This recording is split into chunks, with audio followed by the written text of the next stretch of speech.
Hello and good afternoon. Welcome to Prep Smart. So today we are going to discuss about the newspaper Indian Express of 23rd June. So in today's newspaper, the news that we are first going to cover is this one, where we can see that there is a talk has started between India and the US. And regarding that talk, what important current affairs is coming uh, up to us is that there is a slowdown of the trade surplus in case of India up to about 40%. Okay, so now here, if we turn to the static portion, what is the concept of trade surplus? Trade surplus is basically a concept where we talk about the amount or the amount of export that is done by us, and because of that the amount of money we get, and then the amount of money we spend for our import. If this value is more than zero, that is basically positive, then we call that as trade surplus. Now, historically, India always has a trade surplus with US, but recently, in the recent time, it has been seen that the amount of import has been increased for India as compared to the export we do to the US, and that is why we can see there is a 40% slowdown in our trade surplus.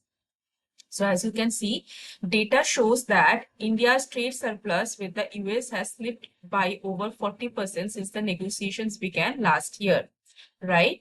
And for that aspect, there are certain points that is very important for us to remember. What are these points? If we talk about trade surplus, so particularly in merchandise sector, India has a trade surplus of around $34.41 billion.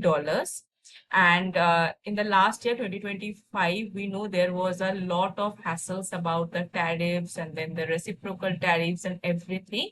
But in this year, around February, March, in the first half, there was judgment passed by the US Supreme Court, and currently the tariff on Indian import is around 18%. Okay. And what other static things that is very important? We should also know that US is the third largest FDI investor in India. First is Singapore, second is Mauritius. And then to improve this condition, that is the one we can see currently, there is a fall in the trade surplus. There is also Mission 500 initiative declared, which is basically comes under the US-India Compact Deal to increase the bilateral trade between the two countries up to $500 billion US dollar. Okay, by 2030. So this is important to remember that what is the year of Mission 500, or what is the amount we are going to spend, particularly for specifically prelims type of questions.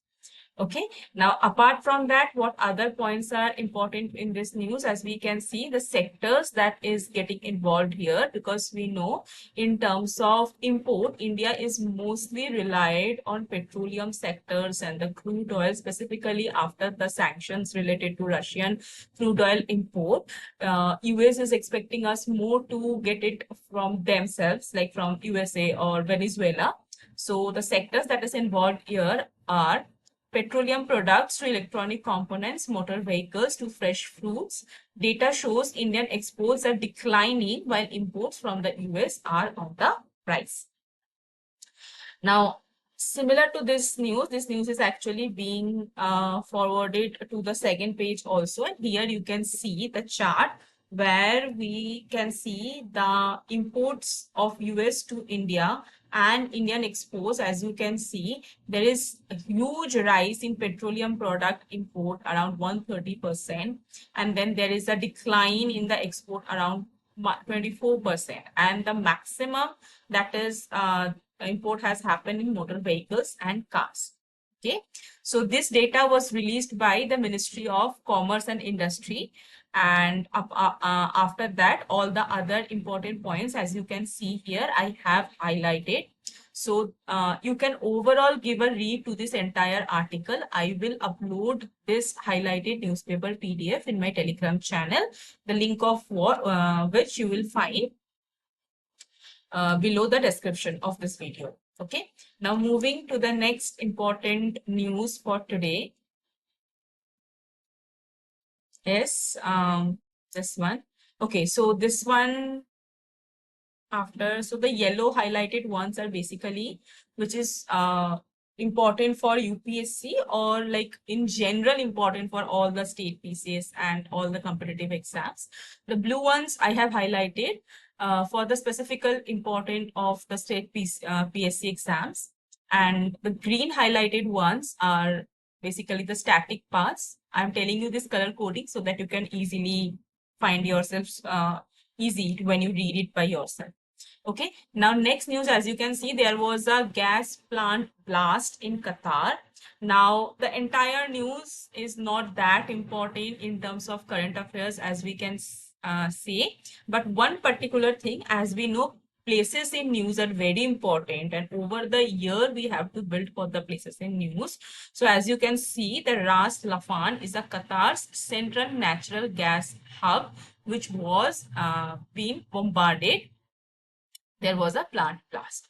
Okay, so Ras Laffan is where Ras Laffan is situated in Qatar. Now, coming to the next news in the same page is this one, where we can see Kashmir Pandits visit Kheer Bhavani temple for Mela, welcomed by residents, leaders. Now, this is in particular important for JKPSC, right? Like people who are preparing for the Jammu and Kashmir state PCS. Kheer Bhavani Mela is a very important ritual that is followed there every year. So, in this particular festival, like milk and kheer, which is basically rice pudding, is offered to the goddess. And what is the name, like what is the goddess that is being devoted? The name of the goddess is goddess Ragnya Devi. Okay, she is situated in the Kheer Bhavani temple, and the milk and the kheer is dedicated to her, the goddess Ragnya Devi. She is one of the Hindu deity that is being devoted there. Okay, so it is one of the Hindu pilgrimage sites in Kashmir. Now, when this thing is being celebrated, it is celebrated on the occasion of Jesht Ashtami. Okay, so this is celebrated on the occasion of Jesht Ashtami. And in this particular auspicious day, the Kheer Bhavani Mela is being held. It is one of the most religious significant days of Kashmir Pandits and has been a symbol of communal unity in the Kashmir Valley. Okay, this particular Kheer Bhavani temple is situated in the Ganderwal districts of Tulumulla. Okay, Ganderwal districts of Tulumulla. Now, after this, next news that we will be moving up to is this particular news, where there was a child trafficking case came up, where basically parents were not able to support their children, or they are in some kind of financial distress. They were selling their child to some childless couple. But what is important here for us in terms of static is to know what are the articles that ban child trafficking or human trafficking in India. So I want you to pause here the video and just try to remember in your mind, or you can also tell me in the comment if you can remember which are the fundamental rights which are associated with child trafficking or human trafficking in India. Okay. Okay, so now as you can see, there are two articles specifically: right against exploitation, that is Article 23, which prohibits the traffic in human beings and forced labor, and Article 24, which explicitly prohibits the employment of children in hazardous labor. Okay, these are the two fundamental rights that are directly associated against exploitation, child trafficking, and then forced labor, employment in hazardous labor. Apart from that, Article 21 is also indirectly associated, because that is a directly violation of human dignity. Okay, so these are the static part from the polity that we should keep in our mind, and if any this type of questions come, we should not be making any mistakes in the examination. Okay, so now the next news that we are going to talk about is this one. Basically, it is talking about, should strong hybrids be cheaper? Key questions as EV policy call nears. Okay, so here basically there is a policy formulation going on specifically from the Delhi government side, where they are trying to incentivize the car owners or the heavy vehicle owners who are going to opt for the strong hybrid vehicles. Okay, so they are proposing a draft where they are saying that the draft EV policy has proposed a 50% exemption on road tax and registration charges for strong hybrids with an ex-showroom price up to rupees 30 lakh. So this is basically right now it's in a draft phase. It's not been there out as a policy or as a law, but there is a proposement of doing such to curb the air pollution. And this has already been done in UP, as we can see that under this particular scheme, UP has already did this and come up with a very good tax revenues. So Uttar Pradesh allowed 100% exemption on strong hybrid vehicles for almost a year and a half, and both the government revenues and vehicle registration increased during this period. Okay, now the question that we should know from this particular news, apart from what is going in contemporary lines, is what is strong hybrid vehicle. Okay, so strong hybrid vehicle is also known as a full hybrid vehicle, is a combination of traditional internal combustion engine which has a powerful electric motor. Okay, and then there along with that there is a large battery which enables it to run entirely on electric power. So basically, suppose I have a strong hybrid vehicle. So if I am running that vehicle at a low speed, so in that particular situation, the engine of that particular vehicle will be supplied the power by the electric motor which has a larger battery attached to it. But when I want to increase the speed of my vehicle, then it will switch to the combustion engine.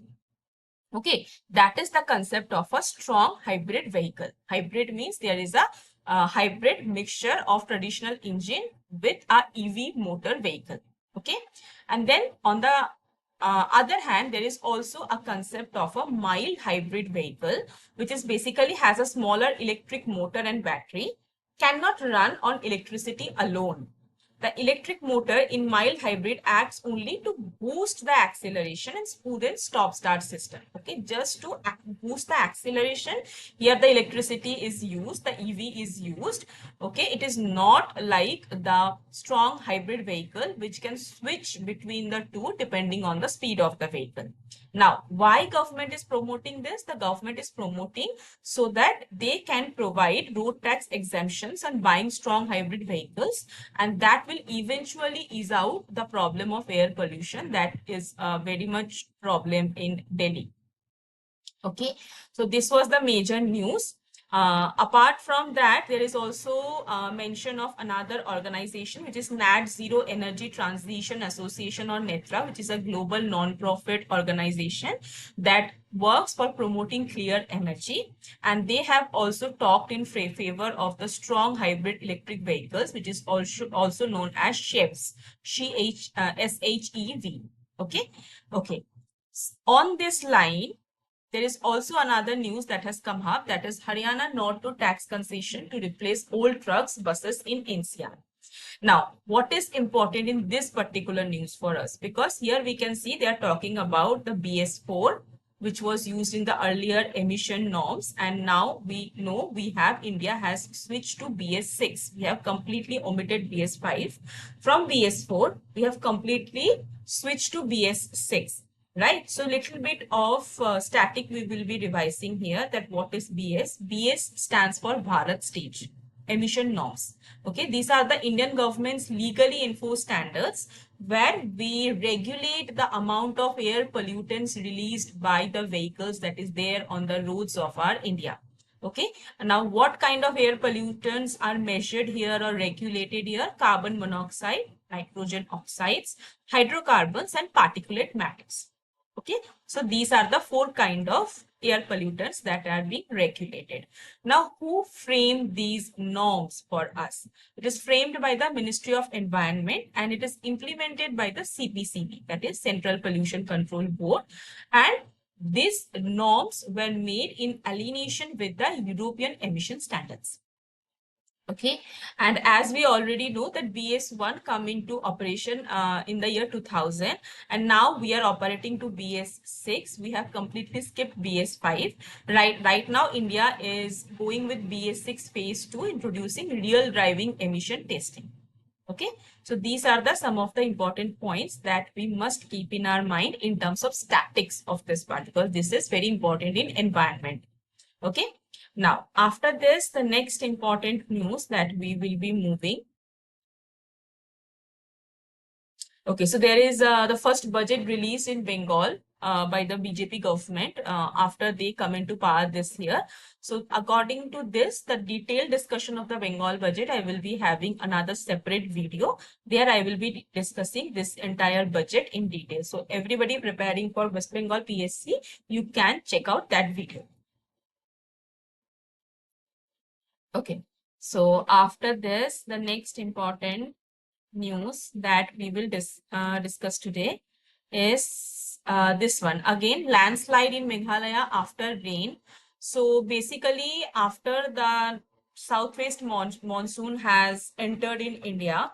So in Meghalaya, as you know, that there are two branches of the southwest monsoon. One is the Arabian Ocean branch, and the second one is the Bay of Bengal branch. And in the Meghalaya, we know the Bay of Bengal branch enters, right? So what is important here is just you can note down the current incident that there was a landslide in Meghalaya after rain, because this particular part is associated with the disaster management that we prepare for our UPSC mains. Okay, in disaster management notes, we have to read that these are the areas. Around 12.6% area in India is prone to landslides, and there are different causes of landslides. Like some are the natural causes like rain or earthquake or something like that, tectonical events, right? While many are in recent days are anthropological causes. Like say, for example, we are building constructions or dams that is not allowed in that particular ecological area. So that also leads to landslides. Okay. So what I will suggest you here that please refer to your static notes for the landslides revision, because please don't keep it separate. Like, okay, I will read disaster management and then only I will read landslide. As and when you are coming through some static parts of the current affairs through the newspaper analysis, the same day finish that. It will hardly take you 5 to 10 minutes. Okay. So do that. Apart from that, I will also upload a one-pager note on the landslide in my Telegram channel. Link of that will be attached in the description of this video. Okay. So, okay. So after this, there was also a BRICS meeting that is going to be held today in New Delhi. And this is also very important for us to know that this is the 20s. Okay, wait a second. Yeah.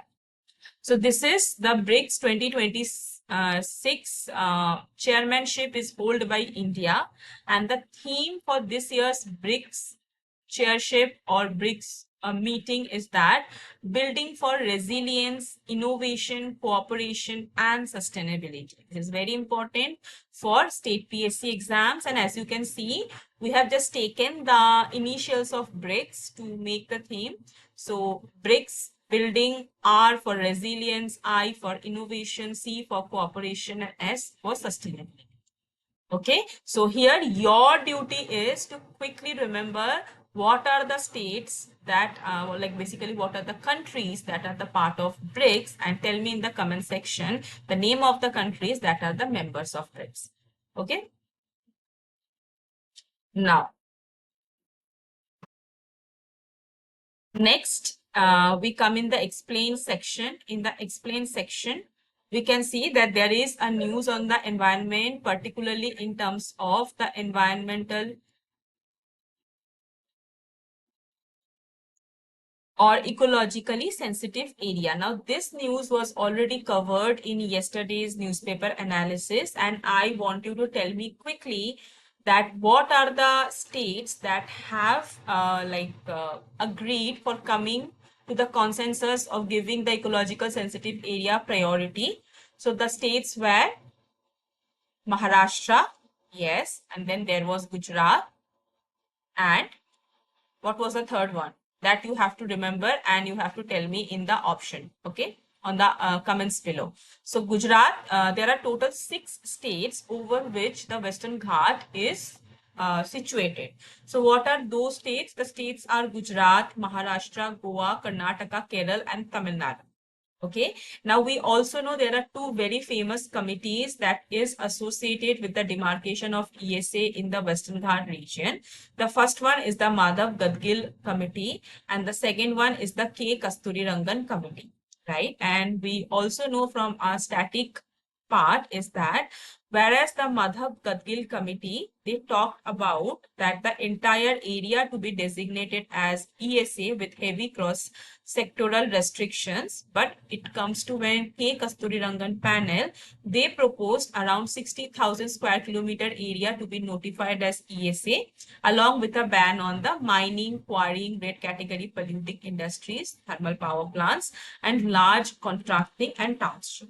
Okay, so this is majorly why currently this Western Ghat area is in news, and we also know that this is one of the biological or biodiversity hotspot around the world. Okay, this is an area where we can see nearly 2,000 species of plants, 84 species of fish, 87 species of amphibians, 89 species of reptiles, then birds and mammals. They are very much endemic. That means you can only find here, like say for example, if you know about Nilgiri Tahed. Okay, Nilgiri Tahed, very famous, which is endemic to Western Ghats only. So it's very important to protect this area. And in the last news, we just discussed about the landslides. So few years back, there was also a landslide in the Wayanad area. Okay, so protecting this area's ecology and ecological balance, animal life, plant life is very crucial for the upcoming days. Okay, so that is what we have discussed here. Why the Ghats need protection? Because it is one of the 8 hottest hotspot of biological diversity. Again, now you have to tell me there are how many total biodiversity hotspots are present all over the world, and among that, how many is present in India itself? Okay, that's your question.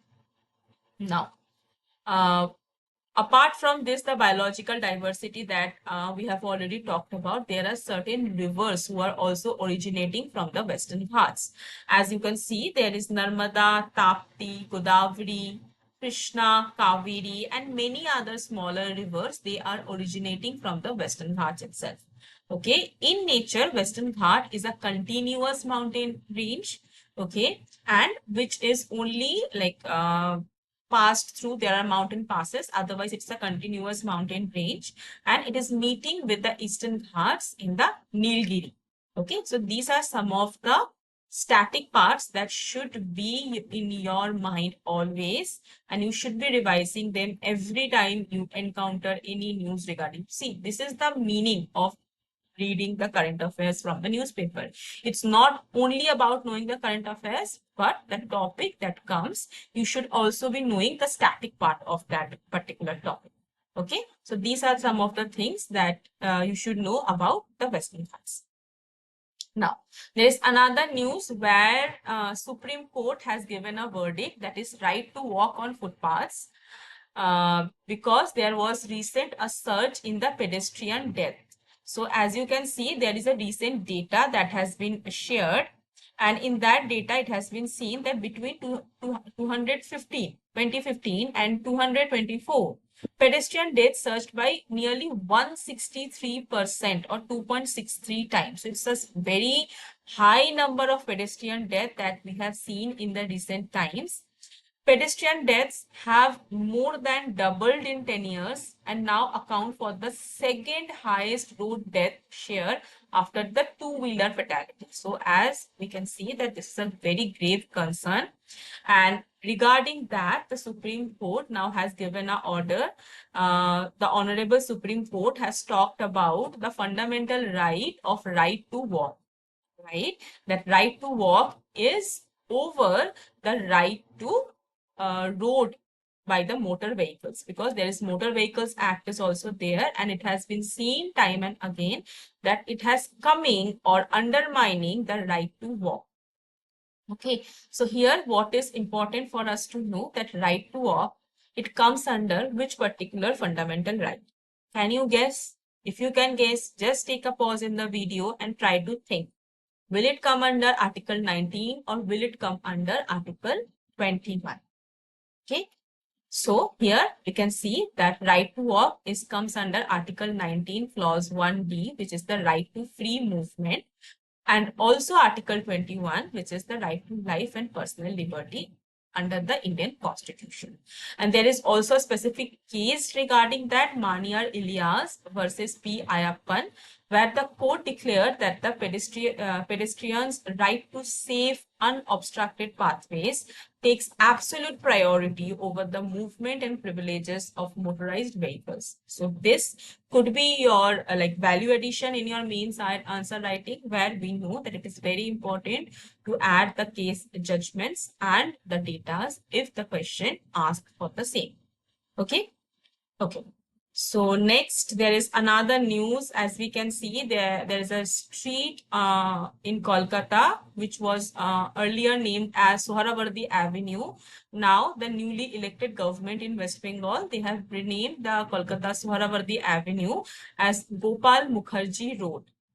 Okay, so this is basically to pay tribute to Gopal Patha, who is the remembered for having organized the Hindu retaliation during the Calcutta riots of 1946.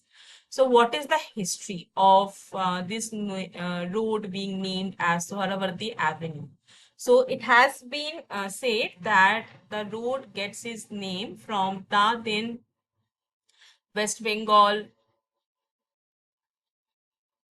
Prime Minister, that is during the 1946-47 when the riots broke out in Calcutta.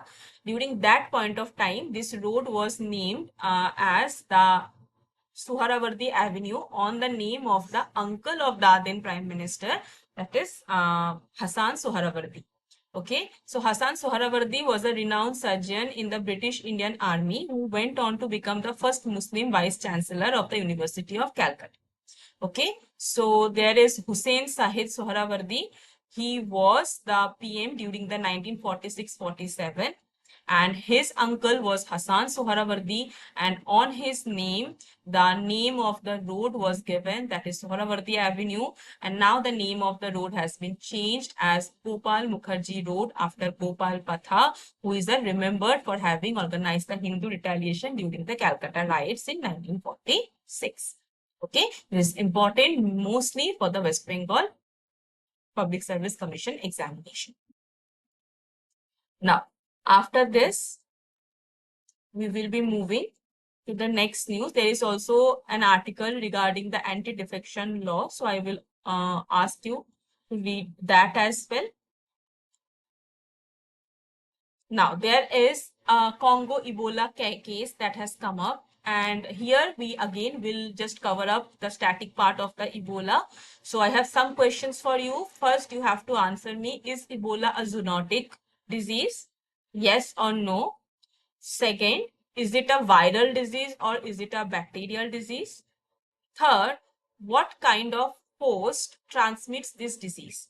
Okay, this is the three more important question, and the fourth one should be, is there any vaccine available for Ebola? Okay, so these are some of the static questions that you should be covering for all the diseases that is coming up to the news. Okay, so if we talk about the Ebola case, so Ebola is a viral disease by the Bundibugyo virus strain of the Ebola virus. Okay, and this disease has a very high mortality rate, so chances of the person getting dead is very high once the person is affected. Yes, it's a zoonotic disease, so the host here is the fruit bat. Okay, so through fruit bat this virus is getting infected, and at present there is no vaccines that is available for the treatment for the Ebola disease.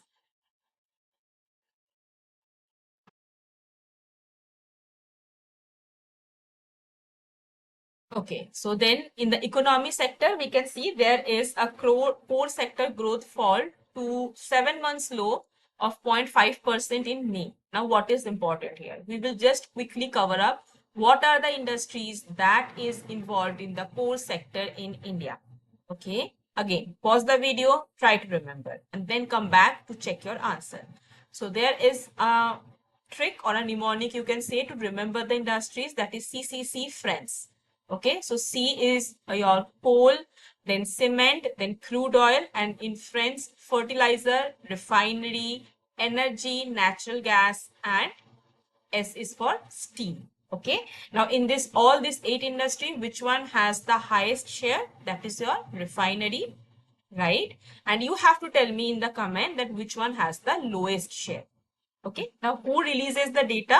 The releasing body is Ministry or Office of Economic Advisor under the Department of Promotion of Industry and Internal Trade, Ministry of Commerce and Industry. Base year is 2011 and 12. Okay, so these are some of the static points that we should remember.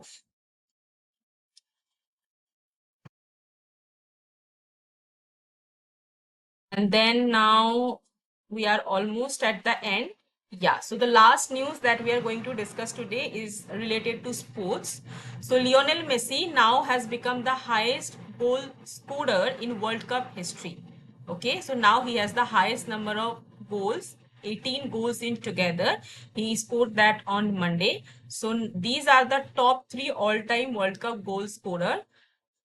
Prior, it was Miroslav Klose from Germany. He had 16 goals in 24 matches. Now, in this Monday, Lionel Messi passed that. He now has 18 goals altogether. Third position right now is by Ronaldo from Brazil. He has 15 goals in 19 matches. Now, what is also important to remember here that what are the hosting countries of ICC World Cup football tournament, right? So the hosting countries here are USA, Mexico, and Canada. Okay, and so this should be like very important. Over the 16 cities, their matches are being played now. And also what is important for us to know is to remember the mascots that is there for specifically the state PSC. So these are the 3 mascots that is given by the different countries. The first one is this one, the Zayu, the jaguar, which represents Mexico. Then the Maple, the moose, to represent Canada. And then Clutch, the eagle, to represent the USA. Zayu, the jaguar, to represent Mexico. Maple, the moose, to represent Canada. And Clutch, the eagle, to represent USA. Okay, so these are the mascots that we should remember for our upcoming examination. So this will be all for today's newspaper discussion. Tell me in the comments how are you liking it, or if you have any comments, any suggestions. I would like to know all the comments. And also after this video is uploaded, by the evening there will be 5 MCQs that will be posted in our channel. You can come and solve them just to check if you remember the today's newspaper analysis. Okay, with that I will be finishing today's video. Thank you for listening. Take care. Have a nice day.